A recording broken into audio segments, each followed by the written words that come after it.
तो पार्ट 9 की शुरुआत वहीं से होती है जहाँ पिछला पार्ट खत्म हुआ था। हेन ह्यूनवू के बारे में सोच ही रही थी कि तभी ह्यूनवू बाथरूम में आ जाता है, जिसे हेन तो देखती ही रह जाती है। तो अपने दिल को थोड़ा शांत करके उससे पूछती कि तुम्हें क्या चाहिए। ह्यूनवू की एंट्री तो अच्छी थी लेकिन बातें थोड़ी कैजुअल करने लगता है। नर्वसली कहता है कि ये फ्लोर में काफी पानी रह गया था और तुम्हें ये पसंद नहीं है ना, इसीलिए मैं साफ करने आया था। हेन कहती है इट्स ओके, तुम जाकर अपने बालों को सुखा लो। ह्यूनवू जाने ही लगा था कि हेन उसे रोकते हुए कहती है कि एक मिनट, कहीं तुम अपने बालों को बिना सुखाए यहाँ इसलिए तो नहीं आए क्योंकि तुमने मिरर में अपने आप को देखा और सोचा कि तुम ड्यून के टिमोथी शैलेमे की तरह या टाइटैनिक वाले यंग लियोनार्डो डिकैप्रियो की तरह दिखते हो। जोसन ह्यूनवू वाज लाइक हेन कहती कि अगर ये बात नहीं है तो फिर अब तक खड़े क्यों हो, जाओ और जाके हेयर ड्राई कर लो। तो ह्यूनवू चुपचाप चला जाता है। इधर हेन सोचती कि क्या ये मुझे सेड्यूस करने आया था। अगले सीन में दोनों सो रहे होते हैं पर दोनों को ही नींद नहीं आ रही थी। दोनों ने अपना फेस दूसरी साइड किया हुआ था। हेन पूछती क्या तुम सो गए। ह्यूनवू कहता नहीं, ये बेड थोड़ा छोटा लग रहा है। क्या ये क्वीन साइज्ड बेड है, ये किंग साइज्ड है। ह्यूनवू कहता है कि पर फिर भी ये बेड काफी छोटा लग रहा है, लेकिन असल में तो दोनों के बीच काफी जगह थी। हेन कहती कि एक टाइम था जब हम दोनों एक दूसरे से लिपट कर एक ही बेड पर सोया करते थे, पर ह्यूनवू को याद ही नहीं था कि दोनों कब आखिरी बार इस तरह से सोए थे। हेन कहती क्या तुम्हें याद नहीं जब मैं पहली बार तुम्हारे होम टाउन गई थी। इससे फ्लैशबैक शुरू होता है फिर से 4 साल पहले का, जब ह्यूनवू से अपना होम टाउन दिखाने लाया था। हेन ह्यूनवू का रूम देख रही थी। ह्यूनवू का पूरा रूम तो मेडल, सर्टिफिकेट एंड अवार्ड से ही भरा हुआ था क्योंकि वो बचपन से ही काफी अच्छा स्टूडेंट रहा है।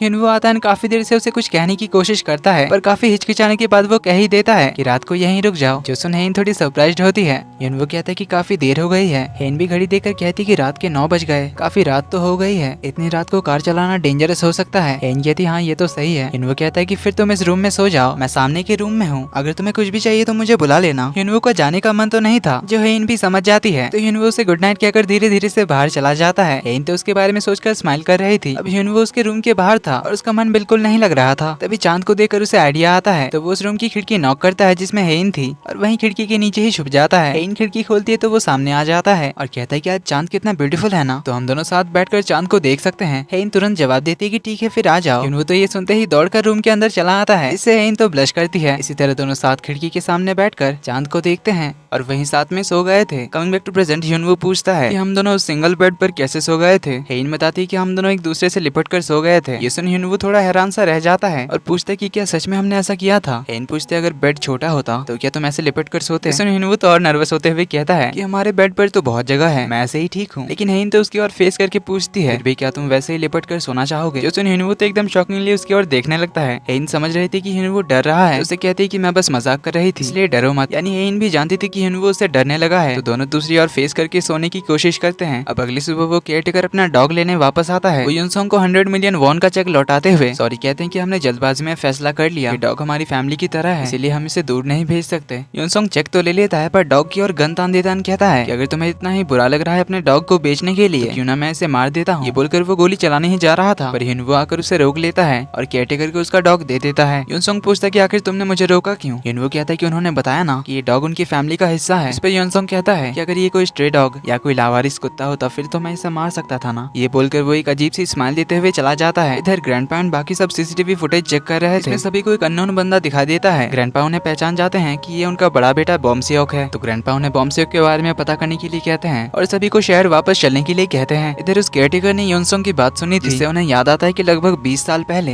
यहाँ एक ऑर्फनेज हुआ करता था जहाँ के एक 13 साल के बच्चे ने एक जर्मन शेफर्ड को बुरी तरह से मार दिया था। तो उस जर्मन शेफर्ड के ओनर ने जब पुलिस कंप्लेंट की, पुलिस आकर उससे पूछताछ करने लगी। उनसे पूछा गया था कि तुमने इनके प्रीशियस डॉग को क्यों मारा। तब उस बच्चे ने कहा था कि एक प्रीशियस डॉग और एक नॉर्मल डॉग में क्या फर्क है, मैं अगर प्रीशियस डॉग को नहीं मार सकता तो क्या किसी नॉर्मल डॉग को मार सकता हूँ। जैसन वहाँ मौजूद सभी लोग उसे हैरानी से देखने लगे थे और इस टाइम ये कपल भी वहीं पर प्रेजेंट थे। तो केयरटेकर को उस बच्चे की बात और युनसोंग की बात काफी सेम लगती है। उन्हें डाउट होता है कि कहीं वो बच्चा ही तो युनसोंग नहीं है। तो इधर हम युनसोंग को देखते हैं जिसने क्वींस टावर के पास ही अपना होटल रूम लिया था और वो काफी क्रीपी अंदाज से क्वींस टावर की ओर घूर रहा था। वो हेन को कॉल करता है और बताता है कि हर्षाइना के प्रेसिडेंट मिस्टर हरमन के साथ मैंने तुम्हारी मीटिंग बुक कर दी है। जोसन हेन तो काफी ज्यादा खुश होती है क्योंकि अगर ये डील सक्सेसफुल हो गई तो वो आराम से 1 ट्रिलियन क्लब ज्वाइन कर लेगी। पर तभी उसके पास कुछ ईमेल्स आते हैं जो कि उन सारे मेडिकल रिसर्च सेंटर से आए थे जिनको हेन ने अपने इलाज के लिए कांटेक्ट किया था, लेकिन सबका रिप्लाई आया था कि वो उसका इलाज नहीं कर सकते। जो देख हेन काफी दुखी होती है और अपने आप से कहती है कि क्या मैं सच में मरने वाली हूँ जब मैं 1 ट्रिलियन क्लब के इतने करीब हूँ। ऐसा नहीं हो सकता, मैंने इतने सारे सारे आइलैंड्स खरीद रखे हैं जहाँ मैं कभी नहीं गई। मेरे इतने सारे लिमिटेड एडिशन कपड़े, ज्वेलरीज, वॉचेस, सैंडल्स, पर्स, मैंने इन्हें कभी यूज नहीं किया, तो फिर मैं ऐसे कैसे मर सकती हूँ? ये सब तो मेरे लिए वेस्ट हो जाएगा। देन वो ह्यूनवू के रूम में जाती है और उसे देखते हुए कहती कि मेरे लिए सबसे बड़ा वेस्ट तो तुम्हारा होगा। अगले दिन हेइन ऑफिस आती है जहाँ वो तो बस ह्यूनवू को ही देखे जा रही थी। ह्यूनवू को देखते हुए उसका दिल आज फिर से धड़कने लगा था। अभी तक तो हमें समझ आ ही गया है कि हेइन ह्यूनवू से प्यार तो करती है, बस उससे प्यार जताना नहीं आता, क्योंकि हेइन हमेशा काम में बिजी रहती है और अपने काम को लेकर बहुत ज्यादा सीरियस है। इसको ह्यूनवू ने उसकी केयरलेसनेस समझ लिया है कि हेइन उसकी केयर ही नहीं करती। इसका जिम्मेदार हेइन की फैमिली भी है जो अब तक ह्यूनवू को अच्छे से ट्रीट नहीं करते थे। तो इन सब चक्करों की वजह से ह्यूनवू अपना प्यार ही भूल चुका है। देखते हैं कब तक ह्यूनवू अपनी फीलिंग्स को रियलाइज करता है। तो हेइन अपने सेक्रेटरी से पूछती है कि क्या शादी के 3 साल बाद भी किसी लड़की का दिल धड़कता है अपने हस्बैंड के लिए? सेक्रेटरी कहती कि क्या उस लड़की को हार्ट की कोई बीमारी है? हेइन कहती नहीं, शायद उसका हस्बैंड बहुत हैंडसम होगा। सेक्रेटरी कहती कि ऐसा नहीं हो सकता, शायद वो बीमार होगी। क्या आप उस लड़की को जानती हो? हेइन कहती हाँ जानती हूँ। कभी कभी वो अपने हस्बैंड की आंखों में देखकर खो सी जाती है। उसका मन करता है अपने हस्बैंड को गले लगाने का, क्योंकि उसे अपने हस्बैंड के लिए बुरा लगता है कि उस जैसे प्योर सोल को इस दुनिया में कितना कुछ झेलना पड़ता है। और कभी कभी अपने हस्बैंड के चौड़े शोल्डर्स देखकर वो चाहती है कि उसका हस्बैंड आकर उसे हग करे। कभी कभी उसे अपना हस्बैंड चलता फिरता सेक्सी डायनामाइट लगता है, जिसे वो बाहर किसी भी लड़की के सामने नहीं आने देना चाहती। इसी से हमें पता चलता है कि हेइन अपने हस्बैंड के बारे में कितना सोचती है। वही सब सुन सेक्रेटरी कहती कि शायद उस लड़की का दिमाग खराब है, एक बार उसे किसी डॉक्टर को दिखाने के लिए कह देना। मुझे लगता है कि उसके दिमाग में कुछ प्रॉब्लम है, वरना शादी के बाद ऐसा कौन सोचता है। तो हेइन चली जाती है डॉक्टर के पास, जहाँ उन्हें बताती है कि आजकल मैं बहुत अजीब सा फील कर रही हूँ। मुझे दूसरों पर बहुत ज्यादा दया आती है, पर ऐसा मैं पहले बिल्कुल नहीं थी। मुझे उनके लिए बहुत सहानुभूति फील होती है। कुछ छोटे फ्लैशबैक में हम देखते हैं हेइन एक बिल्ली को खाना खिलाने के लिए बारिश में उसके लिए छाता लेकर खड़ी थी। तो ऑफिस में एक बंदे को जॉब पर ही रख लेती है, क्योंकि उसका बेटा इंक्यूबेटर पे था। वहीं उसके एक एम्प्लॉय को रोता हुआ देखकर हेइन को भी रोना आ गया था, क्योंकि उस एम्प्लॉय की मॉम बहुत बीमार थी। तो वो डॉक्टर को बताती कि मैं ऐसे कभी दूसरों के लिए नहीं रोती। डॉक्टर कहते हैं कि ऐसे सिचुएशन में ऐसी फीलिंग्स आना काफी कॉमन है, बहुत सारे टर्मिनली इल पर्संस को ऐसा फील होता है। हेइन कहती कि आपका मतलब है कि मैं मरने वाली हूँ, पर आप गलत हैं, ऐसा नहीं होगा। अगर आप मुझे ठीक नहीं कर सकते तो बस देखना, कोई ना कोई मिरेकल जरूर होगा। आप तो जानते हैं कि मैं कितनी बार मरते मरते बची हूँ, मेरे उस मिरेकुलस लक की वजह से इस बार भी कोई ना कोई चमत्कार जरूर होगा जो मुझे इससे बचाएगा। ये बोलकर वो चली जाती है। इधर ह्यूनवू और हेइन के डैड उनके बड़े भाई यानी बॉम्सेओक से मिलने आते हैं और उनसे पहाड़ी में जाने के बारे में पूछते हैं। ये तो कह देते हैं कि मैंने तो कुछ नहीं किया, मैं बस डैड से मिलना चाहता था, पर उस सियोली ने मुझे मिलने नहीं दिया। उस फेंसिंग के टूटने के साथ मेरा कोई लेना देना नहीं है। बॉम्सेओक उसे डैड से मिलाने की रिक्वेस्ट करता है, लेकिन बॉम्जन उसे मना कर देता है और ह्यूनवू के साथ घर लौट आता है, जहाँ वो ह्यूनवू से कहते हैं कि तुम्हें लगता होगा कि हमारी फैमिली कैसी है, जो एक दूसरे पर ही लॉ सूट फाइल करते हैं। हमारे पीछे कितना कुछ केस होता है जिन्हें तुम इतने टाइम तक संभालते आए हो, तुमने हमारे लिए बहुत कुछ किया है। ये बोलकर वो अंदर चले जाते हैं, जहाँ वो सियोली से पूछते हैं कि क्या बॉम्सेओक आपसे मिला था और डैड से मिलना चाहता था। सियोली मना कर देती कि वो तो मुझसे नहीं मिला। इधर हेइन की मॉम बटलर से योनसोंग का पूरा बैकग्राउंड पता करने के लिए कहती है, तो बटलर योनसोंग का पीछा करने लग जाती है, मगर योनसोंग उसे पकड़ लेता है। पर वो इससे हैरान नहीं होता, बल्कि वो तो उसे अंदर बिठाकर बात कर रहा था और उसी से उल्टा क्वींस फैमिली की इन्फॉर्मेशन ले रहा था। बटलर उससे पूछता है कि क्या आपका और हेइन के बीच कुछ हो सकता है, क्योंकि मैं तो हेइन और ह्यूनवू की शादी तोड़ना चाहती हूँ। योनसोंग रीजन पूछता है तो वो बताती है कि मैंने हमारे देश के बड़े बड़े घरों के बीच रिश्ता कराया है, लेकिन मैं सिर्फ क्वीन फैमिली की बेटी की शादी नहीं करा पाई, जिससे मेरा इमेज खराब हुआ था। इसलिए मैं अपने इमेज को फिर से बनाने के लिए उन दोनों की शादी तुड़वा कर रहूंगी। इस पर योनसोंग उससे कहता है कि फिर से वही गलती मत करना, क्योंकि इससे तुम मेरे रास्ते में आ रही हो। इस पर बटलर कहती है कि वो मुझे किसी ने करने के लिए कहा था, पर ह्यूनवू ने आकर उस जंगली सुअर को मार दिया और हेइन को बचा लिया।